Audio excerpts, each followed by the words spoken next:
Quando a gente fala de física, geralmente vem contas difíceis, coisas impossíveis de estar se pensando, conjecturas viajadas, esse tipo de coisa. Mas a física é muito mais interessante do que ficar pensando nessas coisas difíceis. Física é entender como é que as coisas ao seu redor funcionam, de uma maneira matemática, clara e lógica. Você observar uma coisa e entender como aquela coisa funciona. E esse aqui é só mais um vídeo de uma série que vai te ajudar a criar um embasamento para conseguir entender como que funciona a física dentro da sala de aula. Te dar ferramentas e te ajudar a resolver os pequenos problemas para você conseguir enxergar a física como seu professor enxerga. Uma coisa divertida, fácil de entender e gratificante de chegar ao resultado final.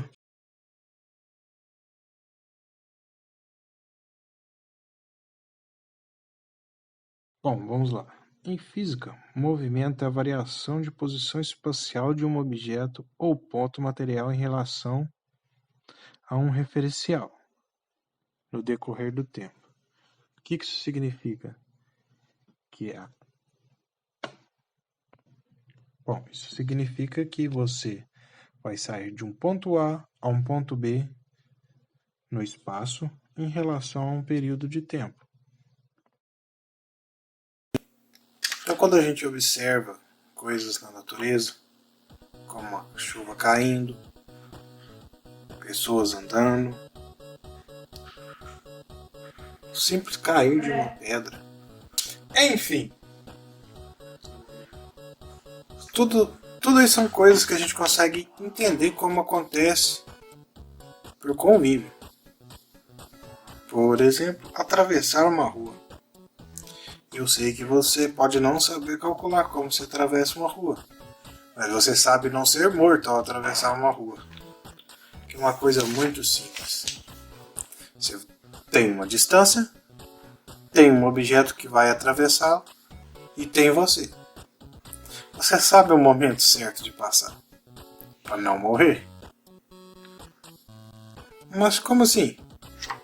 Você não sabe calcular a velocidade de um carro, você não sabe calcular a própria velocidade, e mesmo assim sabe como atravessar uma rua. Isso é física.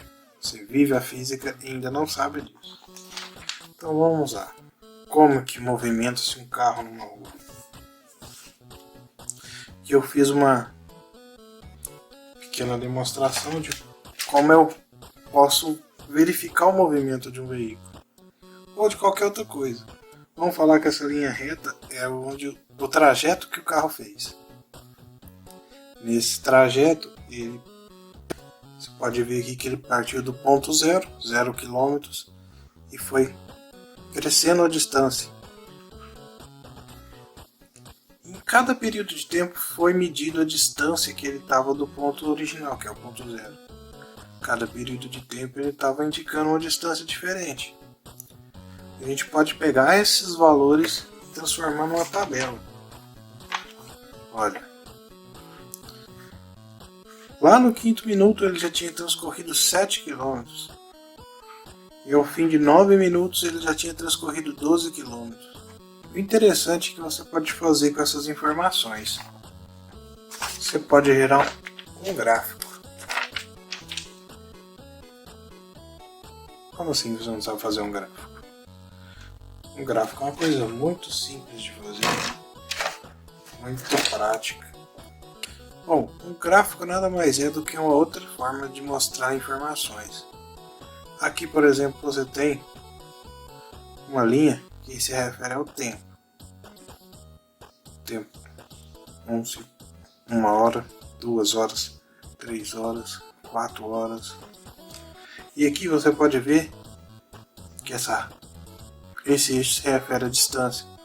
Temos a distância de 10, 20, 30, 35 e 40 km.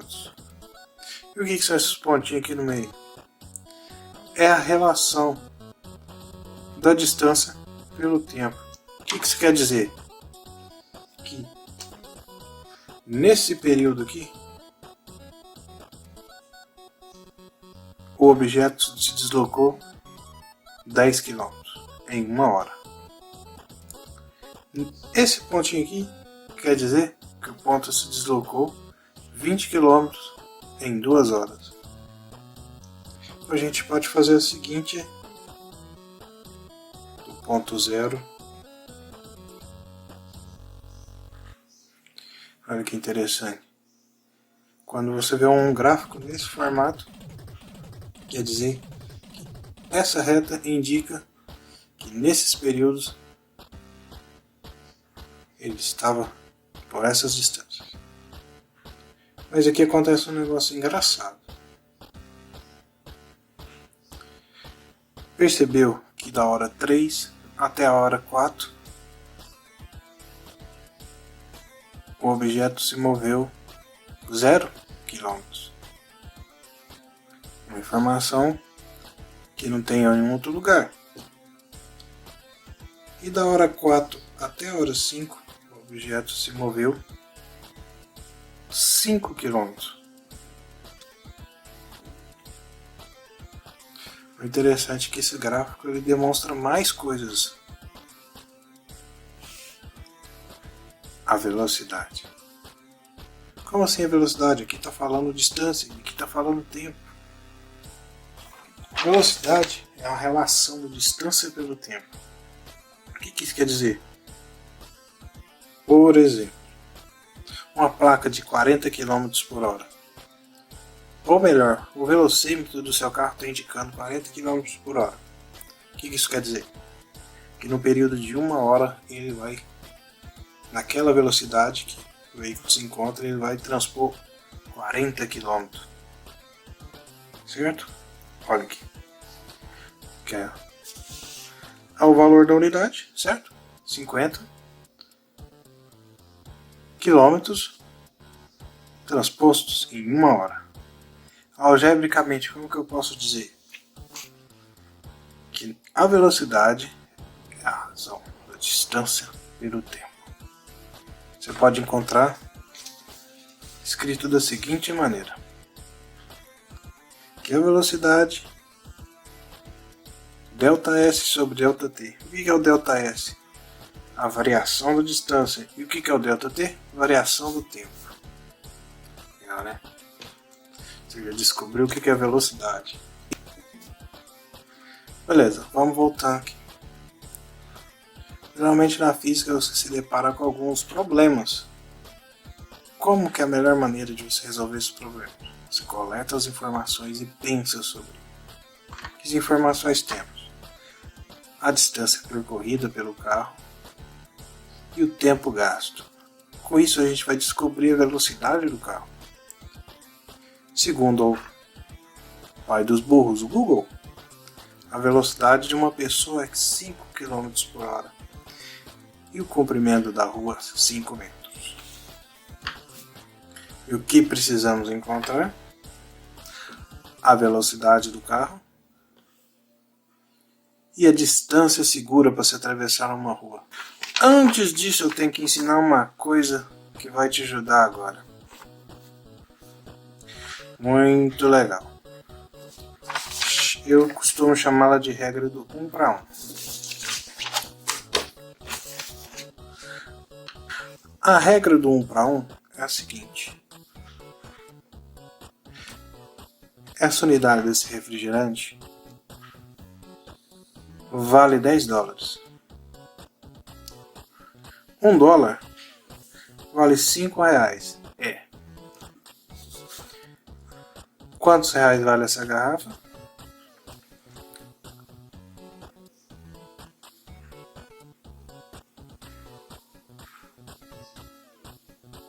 Se você respondeu R$50, você está certo.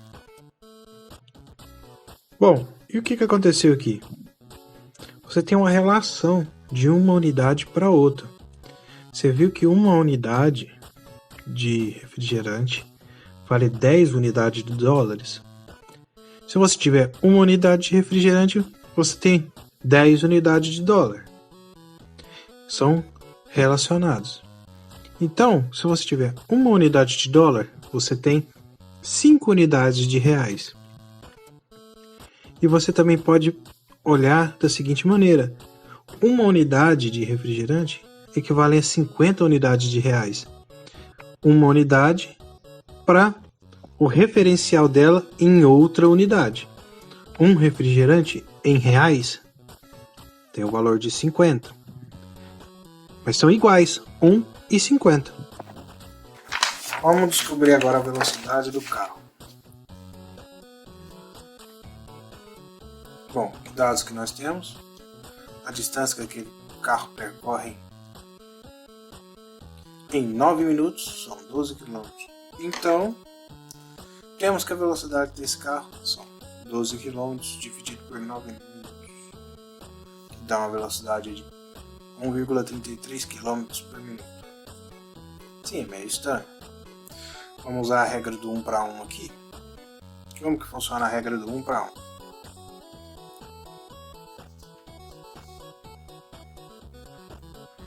Bom, eu tenho 1,3 km por minuto.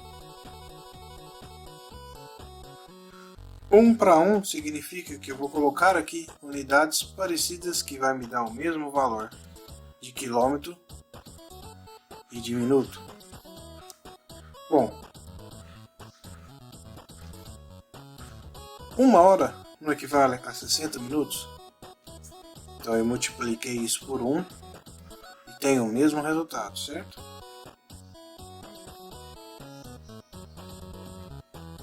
Bom, vamos lá. Esses aqui são os dados que a gente já comentou. Vamos colocar naquela fórmula inicial, né? 12 km dividido por 9 minutos. Temos a velocidade 1,33 km por minuto. Meio esquisito. Vamos usar a regra do 1 para 1. Se eu multiplicar 10 vezes 1, eu ainda terei 10, certo?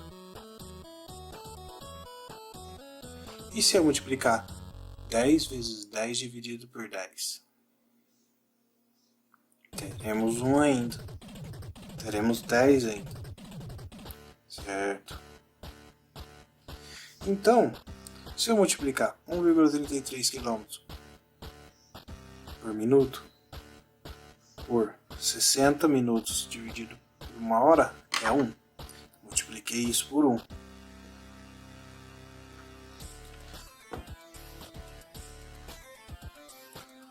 Vou cortar as unidades que se repetem e vou executar como uma fração normal. Tem aqui aproximadamente 79,8 km por hora. Arredondando, teremos 80 km por hora. Se está meio complicado, podemos dizer, só para você entender, 10 vezes 10 dividido por 10, quanto que dá? É a mesma coisa que 10. Foi o que a gente acabou de fazer aqui. Um número dividido por vezes 1 dá ele mesmo. Só que a gente trocou as unidades de medida aqui. É legal, né? Bom, só que a rua está em metros. E a velocidade ainda está em quilômetros. Como que a gente pode trabalhar isso? Vamos transformar 80 km em metros por segundo. 80 km por hora. 1 hora equivale a 60 minutos. 1 minuto equivale a 60 segundos. Certo? Então eu tenho 80 km por hora vezes 1 vezes 1. Temos a mesma coisa aqui. Certo? E 1000 metros não é a mesma coisa que 1 quilômetro? Então 1 dividido por 1 seria 1 vezes 1 vezes 1. Vamos colocar aqui uma grande fração. 80 vezes 1 vezes 1 vezes 1000 dividido por 1 vezes 60 vezes 60 vezes 1. Vamos cortar as unidades que aparecem dos lados opostos da fração, certo? Que as unidades sobraram? Metro e segundo. Teremos 800 dividido por 36, que vai dar 22,22 metros por segundo. Legal. Vamos repetir a dose. Uma distância da rua está em metros e a velocidade de uma pessoa que, segundo o Google, está 5 km por hora. Vamos fazer a mesma brincadeirinha aqui. 5 km por hora. Vou tirar a unidade de quilômetro. 1000 km por 1 km é igual a 1. Vou cortar. Tem 1 hora 60 minutos. 1 hora 60 minutos. Mesma coisa, estou multiplicando isso por 1. E 1 minuto é o mesmo que 60 segundos. Estou multiplicando tudo por 1. Resumindo, temos que a velocidade de uma pessoa são 1,39 metros por segundo. Legal. Vamos trabalhar com essa fórmula magnífica aqui. Velocidade é igual a ΔS sobre ΔT. Para que eu vou trabalhar com essa fórmula? Bom, eu tenho a velocidade que a pessoa atravessa a rua. Eu tenho também quanta distância tem que correr? 5 metros para atravessar uma rua. Então, o que falta para mim saber aqui? O tempo que a pessoa gasta para atravessar a rua. Vamos lá. Eu tenho V. Eu tenho ΔS. Eu quero saber o ΔT. Vamos brincar com a fórmula. Passo o ΔT para lá. Volta o V para cá. Substituir 5 sobre 1,39 e tenho a incrível façanha de atravessar uma rua em 3,6 segundos. Bacana. Vamos lá para finalizar esse probleminha. Eu tenho a velocidade do carro. Tenho o tempo que o pedestre gasta para atravessar a rua. Bom, se o pedestre gasta 3,6 segundos para atravessar a rua, então eu posso dizer que o mínimo que o carro precisa estar de distância é a 3,6 segundos, certo? Legal, né? Então vamos usar essa fórmulazinha aqui. Eu tenho a velocidade do carro e eu tenho o tempo mínimo que ele pode gastar para chegar lá. E vou descobrir a distância. Isolei o ΔS. Substituí os valores. E fiz o cálculo. Ou seja, o carro tem que estar a mais de 80 metros, numa velocidade de 80 km por hora, ou 22,22 metros por segundo, o pedestre atravessar a rua em segurança. Bem legal, né? Física é isso aí. Você aplicar o conhecimento que você tem no seu dia a dia, junto com a matemática. Olha só que legal que você aprendeu hoje. Vamos lá. O que você aprendeu hoje? Ler um gráfico, conceito de velocidade e como transformar unidades. Ah, é isso aí, pessoal.